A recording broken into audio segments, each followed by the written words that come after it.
कर्जा मुक्त तब होता है जब व्यक्ति की दुकान, व्यापार, व्यवसाय, जिस जगह पर जिस काम के लिए जाए वो काम फतेह हो जाए, वो काम सफल हो,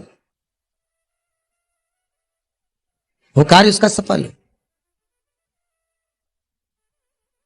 आप जिस कार्य के लिए जा रहे हो वो कार्य आपका सफल हो, तो लक्ष्मी घर में आए तो कर चुके, मालूम पड़े इससे लिया उसको दे दिया, उससे लिया उसको दे दिया, तो ये कर्जा चुकाना नहीं हुआ। कि आपके घर में यदि गोबर का कंडा जलाकर, गाय के गोबर को, सूखे हुए कंडे को जलाकर अगर आहुति छूट रही है, कंडा भी नहीं जलाया, गैस पर भी बनाए हुए भोजन की 5 साकल्य छूट रही है, वो भी नहीं करा, भगवान के सामने कुछ धूप रखकर आप 5 साकल्य अन्न की छोड़ रहे हो, घर में जो भोजन बन रहा है, जो आप अग्नि में अगर दे रहे हो, तो उसका भाग ये रहता है कि उस घर में कभी हार्ट अटैक नहीं हो सकता।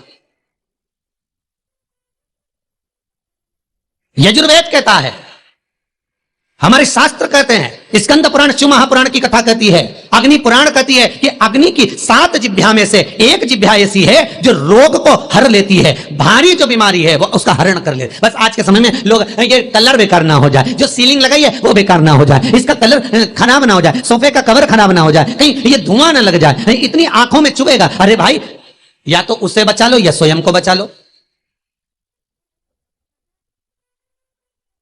या तो स्वयं को बचाओ या फिर घर परिवार में जो रौनक है, डेंटिंग पेंटिंग है, उसको बचा लो। अग्नि देवता कहते हैं मेरी 7 जिह्वा है, पहले नंबर की है मेरी काली, जो भोजन को लेकर प्रेतों को देती है। हम जब आहुति छोड़ते हैं यज्ञ में, हमने जो आहुति प्रदान करी वो 7 भाग में बट गई, और उसका फल क्या क्या है ये अग्नि पुराण कह रही है, उसका फल क्या क्या है ये स्कंद पुराण कह रही है, उसका फल क्या क्या है ये शिव महापुराण कह रही है। हमने जब आहुति दी, बस हमने हाथ में लेकर स्वाहा बोला, और बोलते से उस आहुति के 7 भाग हो गए महाराज। भले हमने वो इंद्र को दियो, ओम इंद्राय स्वाहा, ओम प्रजापते स्वाहा, ओम अग्नि स्वाहा, भले हमने एक देवता का नाम लेकर दिया पर उसके 7 टुकड़े हो गए। पहला 7 जिह्वा अलग अलग भाग को अलग अलग जगह पहुंचा रही है। पहले नंबर पर अग्निदेव की जिह्वा का नाम है काली, वो काली जो भोजन देती है वो प्रेतों को देती है हमारा। दूसरे नंबर पर है कराली। कराली भोजन को लेकर जो कुंवारी अवस्था में मर जाते हैं, अधोगति में शांत हो जाते हैं, कराली अग्निदेव की दूसरी जिह्वा भाग उनको प्रदान करती है। तीसरे नंबर पर मनोजवा, भोजन लेकर पितरों को देती है, अग्निदेव की तीसरी जिह्वा मनोजवा, फिर भोजन का भाग लेकर पितरों को प्रदान कर रही है। चौथी सुलोहिता, ये भोजन लेकर वासुकों को दे रही है महाराज। 5वीं ध्रुमवर्णी, ये भोजन लेकर देवताओं को प्रदान करती है।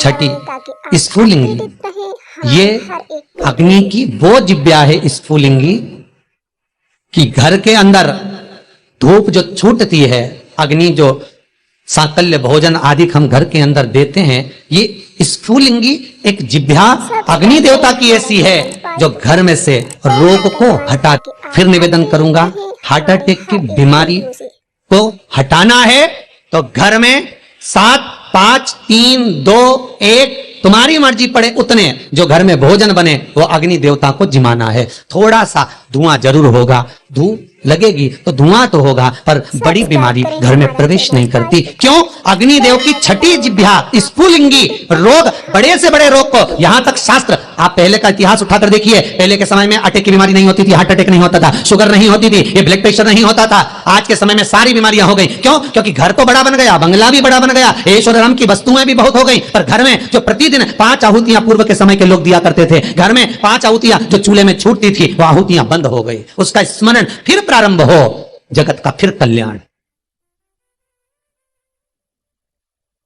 हमारे धर्म, हमारे शास्त्र जो वर्णन करते आए हैं वो गलत नहीं है। पहले के समय में यज्ञ अनुष्ठान कितने होते थे, आज के जमाने में काम, लोभ, विषय, आसक्तियां ज्यादा हो गए।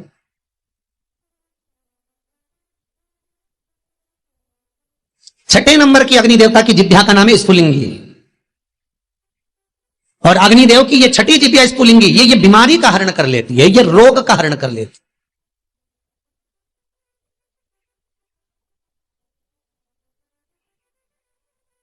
क्यों भैया?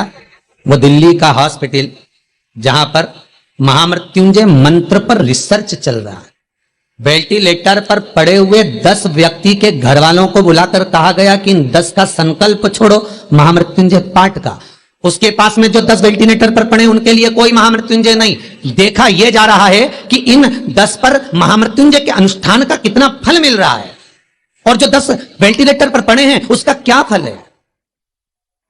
वहां के डॉक्टरों जब रिसर्च करते हैं, अखबारों में भी आया, फेसबुक यूट्यूब पर भी डला हुआ है, जब उन्होंने हॉस्पिटल का नाम तक डला हुआ है, जब अखबारों में आया, देखो असर क्या देखने को मिला। जो वेंटिलेटर पर 10 पड़े थे उनके स्वस्थ होने की सीमा कम थी, पर जिनके लिए महामृत्युंजय का अनुष्ठान ब्राह्मण कर रहे थे साकल्य दे देकर, उसका भाग यह था कि धीरे धीरे उनकी अवस्था सुधरती चली। फिर निवेदन करूंगा, अकाल मृत्यु वो मरे जो काम करे चंडाल का, काल उसका क्या बिगाड़े जो भक्त हो महाकाल का। आपकी चित्त वृत्ति में अगर शिव है, आपकी चित्त वृत्ति में अगर शंकर है, आपके मन में अगर शंकर समाया हुआ है, बाल बाग का नहीं हो सकता। अग्नि देवता की 6 नंबर की जिह्वा है स्फुलिंगी, जो रोग को, बीमारी को समाप्त कर देती। यज्ञ अनुष्ठान से, आहुतियों से रोग बीमारी समाप्त होती, समाप्त। 7वें नंबर की अग्निदेव की जिह्वा है विश्व रुचि। विश्व रुचि जो दरिद्रता को दूर भगाती है, लक्ष्मी का प्रवेश कराती है। जिसके घर में अग्नि के ऊपर साकल्य दी जाती है, भोजन दिया जाता है, हम तो यहां तक कहते हैं कि आप कंडा भी मत जलाओ, आप गैस जलाते हो तो गैस पर ही थोड़ा सा कुछ छोड़ दो। अग्नि तो है ना, किसी रूप में भी है तो अग्नि, आप उस पर ही छोड़ो।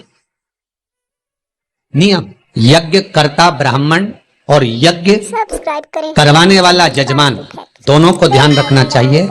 यजमान जब आहुतियां दे रहा हो, ब्राह्मण स्वाहा बोल रहे हैं, ओम इंद्राय स्वाहा, तो जो आहुतियां दे रहा है, अग्नि पुराण कहती है, स्कंद पुराण कहती है, जो आहुति दे रहा है उसके मुख से स्वाहा शब्द निकलना जरूरी होता है। महाराज ब्राह्मण बोले वो अपनी जगह पर है, ब्राह्मण संबोधन करे वो अपनी जगह पर है, पर जो आहुतियां डाल रहा है, जो सांकल्य प्रदान कर रहा है, उसके मुख से स्वाहा निकलना चाहिए। क्यों? क्योंकि ब्राह्मण का कर्म है देवताओं को बुलाना। उसने बोला ओम इंद्राय स्वाहा, इंद्राय सामने भाग लेने के लिए। अब यजमान का मन होना चाहिए खिलाने का, यजमान का मन होना चाहिए देने का। तो यजमान जब स्वाहा बोलेगा तब वो इंद्रदेव उस पदार्थ को ग्रहण करेगा। जिस आहुति में यजमान स्वाहा नहीं बोलता, वो आहुति देवता स्वीकार नहीं करता। इसलिए बीच बीच में यज्ञ करते समय यज्ञ करता ब्राह्मण यजमान से कहते हैं सावधान। सावधान का मतलब है कि मुख से स्वाहा बोलना चालू करो। गोमती, केवल साकल्य देकर चुप ना रहिए, स्वाहा संबोधन तुम्हारे मुख से निकलना चाहिए। वो स्वाहा का संबोधन आपको सुख का बहन कराए।